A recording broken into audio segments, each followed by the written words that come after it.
نحمده ونصلي على رسوله الكريم أما بعد فأعوذ بالله من الشيطان الرجيم بسم الله الرحمن الرحيم ومن قبله كتاب موسى إماما ورحمة وهذا كتاب مصدق لسانا عربيا لينذر الذين ظلموا وبشرى للمحسنين إن الذين قالوا ربنا الله ثم استقاموا فلا خوف عليهم ولا هم يحزنون أولئك أصحاب الجنة خالدين فيها جزاء بما كانوا يعملون صدق اللہ العظیم۔ درود شریف پڑھ اللہم صلی علی محمد وعلی آل محمد کما صلیت علی ابراہیم وعلی آل ابراہیم انک حمید مجید اللہم بارک علی محمد وعلی آل محمد کما بارکت علی ابراہیم وعلی آل ابراہیم انک حمید مجید۔ سورۃ الاحقاف 26واں پارہ رکوع نمبر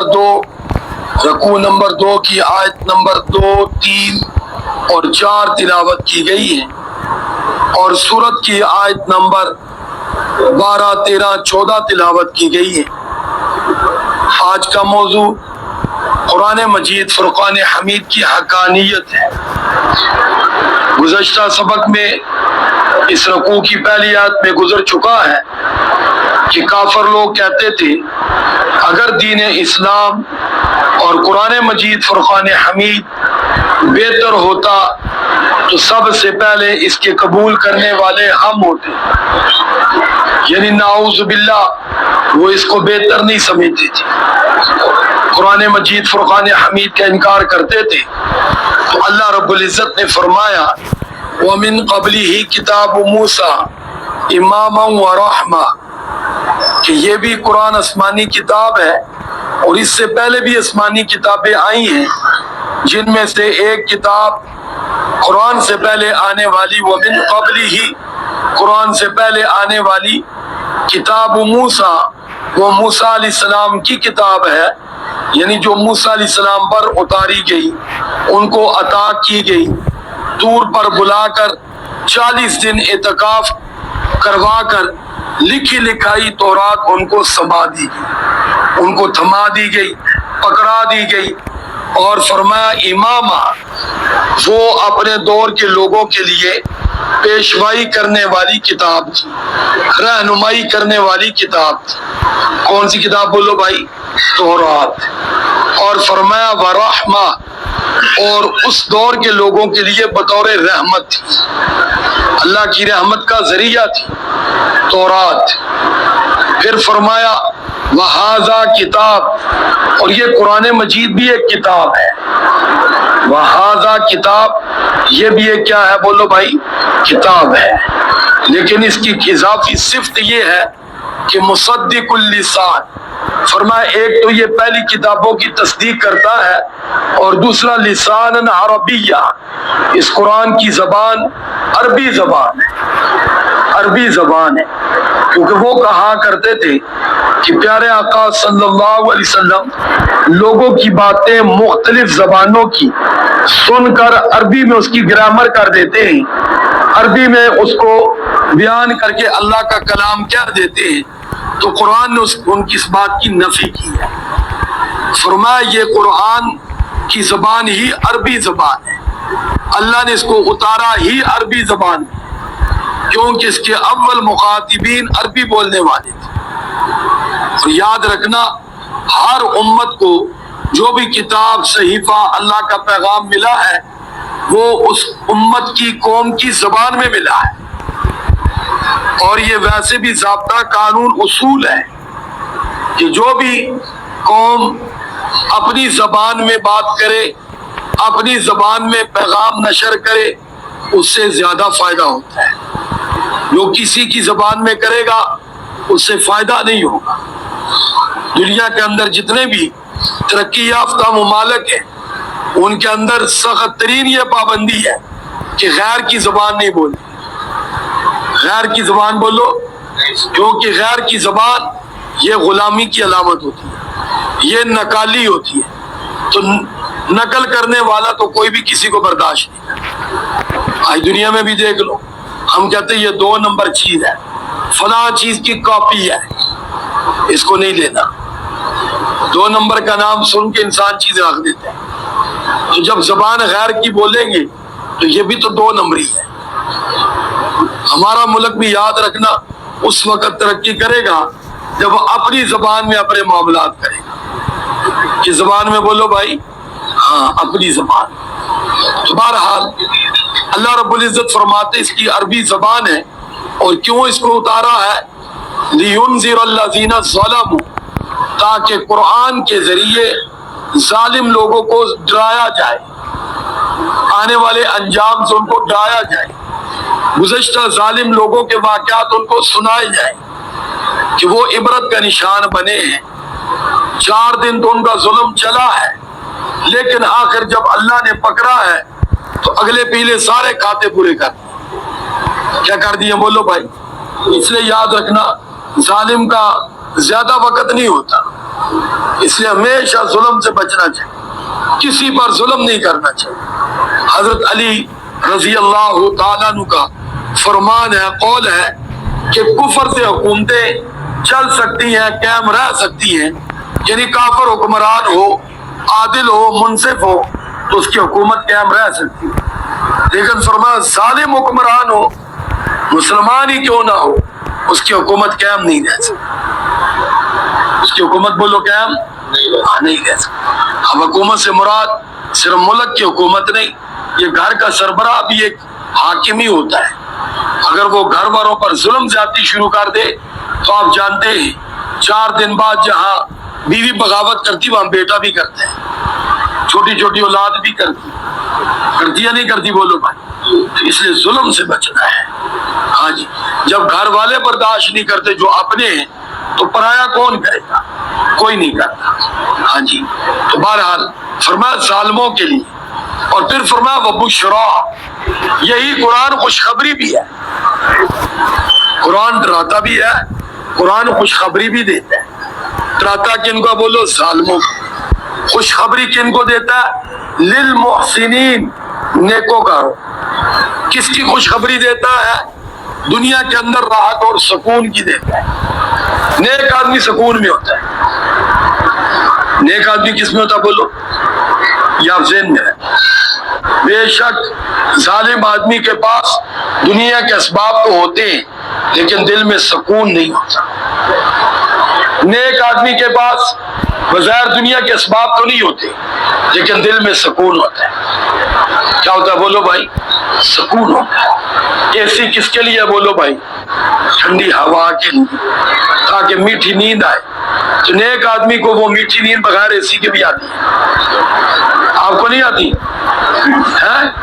تو پھر نماز پڑھے تو طبیعت میں سکون آتا نہیں آتا؟ فریش ہوتی ہے نہیں ہوتی بولو بھائی؟ تو اس کو فریش کرنے کے لیے کتنے کچھ پاپڑ سارا دن ویلنے پڑتے ہیں۔ کس کو بولو؟ ظالم کو، جو ہمیں الحمدللہ نماز میں فری مل جاتے ہیں۔ نماز میں بولو فری مل جاتے۔ آپ دیکھو جتنی بھی تھکاوٹ ہو، ایک نمازی آدمی جب اٹھتا ہے، وضو کرتا ہے، نماز پڑھتا ہے، نماز کے بعد اب نیند نہیں آتی، اب وہ کام میں مصروف ہو جاتا ہے، وہ کہتا ہے ساری تھکاوٹ دور ہو گئی، وہ سارا نیند کا خمار دور ہو گیا۔ لیکن اس کے برعکس بے نمازی کا سارا دن خمار نہیں ہوتا، سارا دن اباسیاں لے گا۔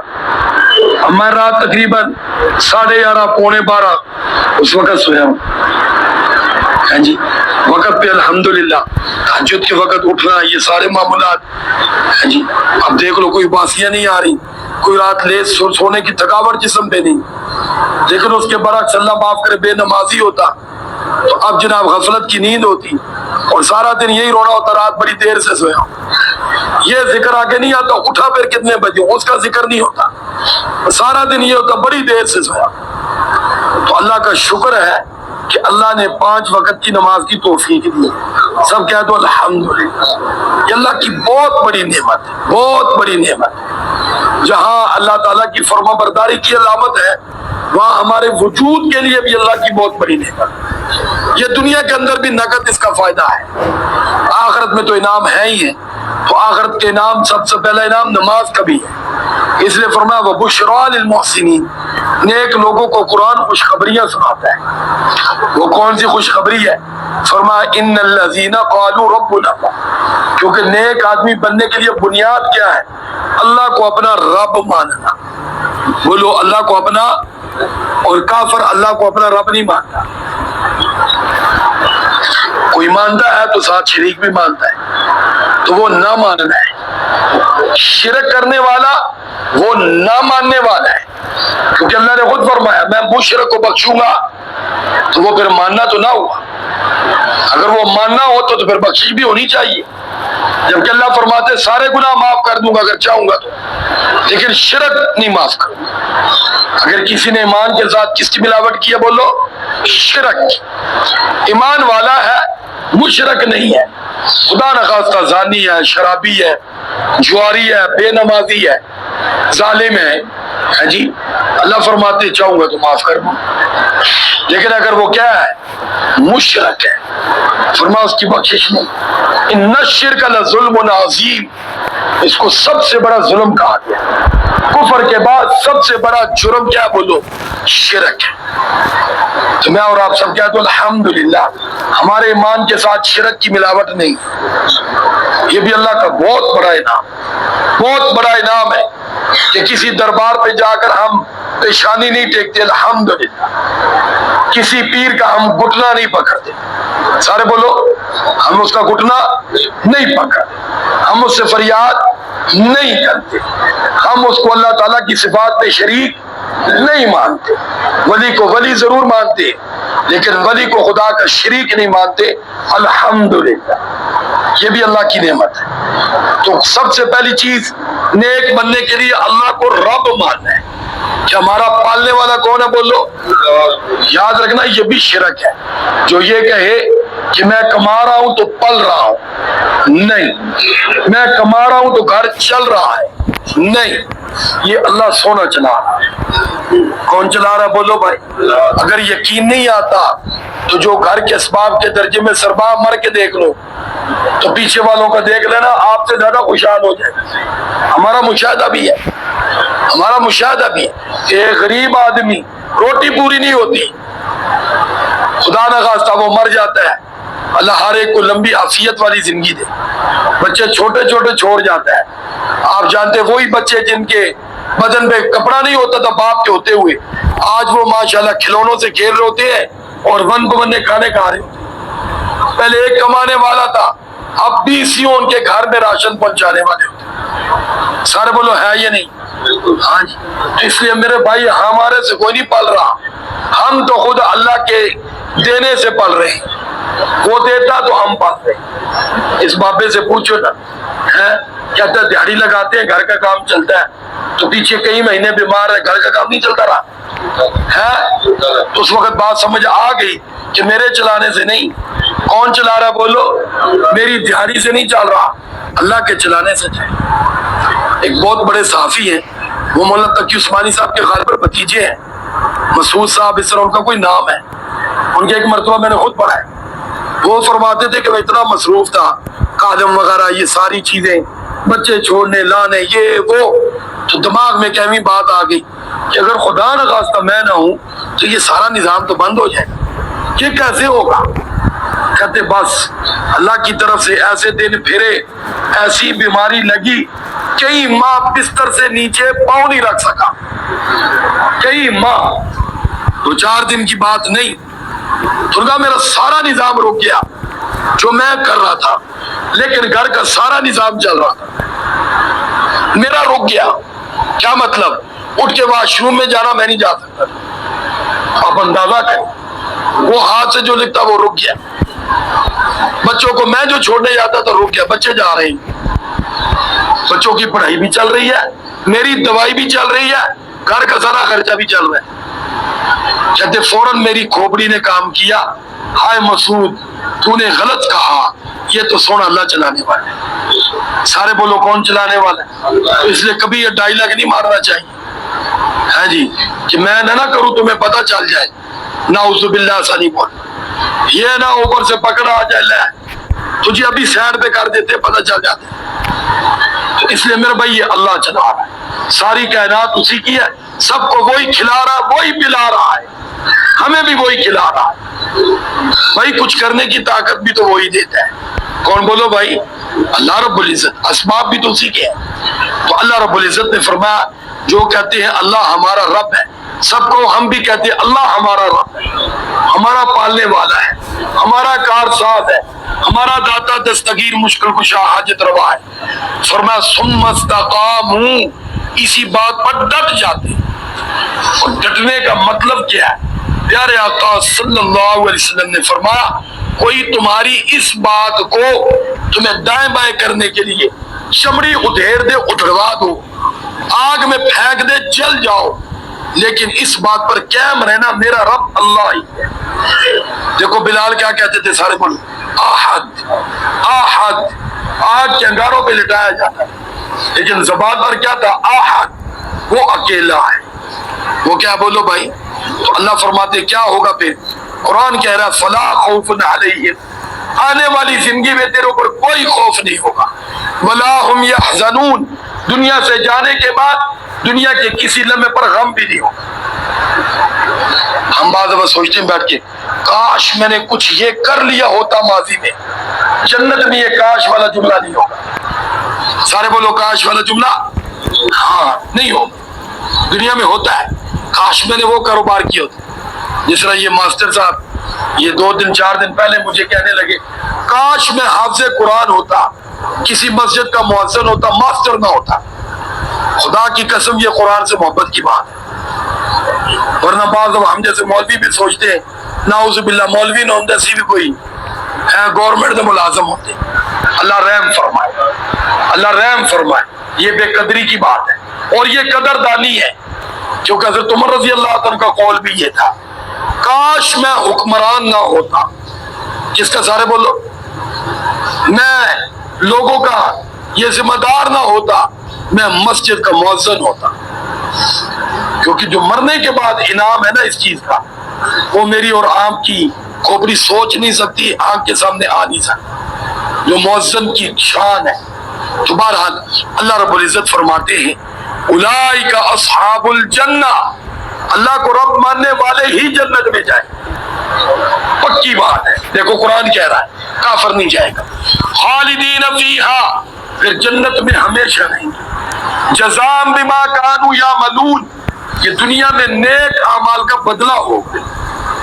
تو اس سے پتہ چلا کہ جانا تو اللہ کے فضل سے ہی ہے، فضل کو پانے کے لیے نیک عمل کرنے پڑے۔